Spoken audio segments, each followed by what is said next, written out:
Matric परीक्षा आसला बड़ सूचना कौन रही अपडेट जाना ता पूर्व वीडियो को लाइक करूँ चैनल को आसते चैनल को सब्सक्राइब कर पाखर सब घंटू देवे ऑल रिसेट कर रखा जमार भूलु नहीं तो चलते कौन रही अपडेट जाना 2025 मैट्रिक परीक्षा राजधानी सरकारी विद्यालय में फेल हेबे नहीं समस्त परीक्षार्थी किभली पास करेंगे से आरंभ होती भुवनेश्वर महानगर निगम भुवनेश्वर ब्लॉक समेत खोर्धा जिले में यह अभियान को सफल करने दिगरे पदक्षेप नि मैट्रिक परीक्षा को मात्र 40 दिन बाकी सहर में फेल संख्यार पूर्णछेद पकाइବାକୁ अंटा भिड़ी भुवनेश्वर ब्लॉक शिक्षा अधिकारी विद्यालय समस्त पिला पास करेंगे और 5% परीक्षार्थी जेपरी A1 ग्रेड रे उत्तीर्ण हेबे ताहाको प्राथमिकता दिया जायछि। विद्यालय प्रधान शिक्षक और शिक्षक शिक्षयित्री एने आलोचना हो सारी बेले पिलांक ऊपर फोकस करा जायछि। बीएमएससी और भुवनेश्वर ब्लॉक अंचल 80 हाई स्कूल मध्यरु गत षाण्मासिक परीक्षा रे भल मार्क रखिथिबा 2 जण लेखा छात्रछात्री को चयन करा जाय तालीम दिया जायछि। विद्यालय 5% पिला A1 ग्रेड रखिबाकू टार्गेट दिया जायथिले मध्य शहर 80 हाई स्कूल रो 160 पिलांकू चिन्हट करा जायछि। सेमाने बोर्ड परीक्षा रे जेपरी भल लेखिबे एवं भल मार्क रखिबे से नहीं बुझा जायछि। तालीम समय गणित विज्ञान इंग्रजी विषय उपर अधिक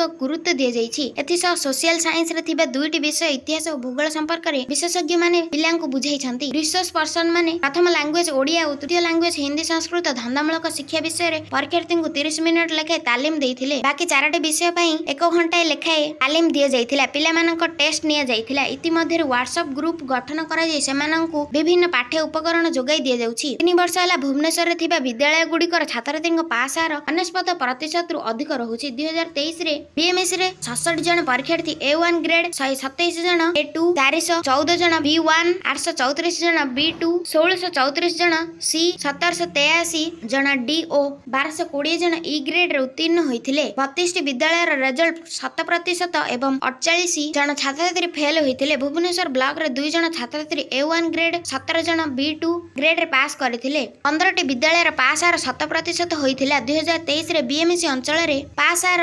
49.26% रहिथिला। 61टी विद्यालय रो पास हार 7% एवं 165 जन परीक्षार्थी A1 ग्रेड रे उत्तीर्ण होइथिले। भुवनेश्वर ब्लॉक रे पास हार 98.30% होइथिला एवं 14टी विद्यालय रो समस्त परीक्षार्थी पास करथिले। कोरोना जोगु 2022 रे परीक्षा होई नथिबारु 380 रु अधिक छात्रछात्री A1 ग्रेड एवं 900 रु अधिक A2 ग्रेड रे उत्तीर्ण होइथिले। ब्लॉक शिक्षा अधिकारी प्रज्ञा पारमिता जेनांक कहबा अनुसार 2023 तुलना रे 2024 रे A1 ग्रेड हासिल करबा छात्रछात्री संख्या कमी जाइथिला। मात्र 168 जन A2 ग्रेड पाइथिले। एथर A1 ग्रेड बढ़ाइबा को लक्ष्य रखा जायछि। 5% टार्गेट रहिथिले मध्य विद्यालय रु अति कम रे 5 जन लेखाय जेपरी 90% रु अधिक नंबर रखिबे ताहा ऊपर गुरुत्व देउछन्ति। बासे आथिले आज लेटेस्ट अपडेट आगु कोइ बड लेटेस्ट अपडेट देखिबा पे हम वीडियो को लाइक करी संग मन सहित बहु मात्रा शेयर करी सब्सक्राइब करी आग्रह सब घंटे देबे ऑल सेट कर रखिबा को जमार भूलंतु।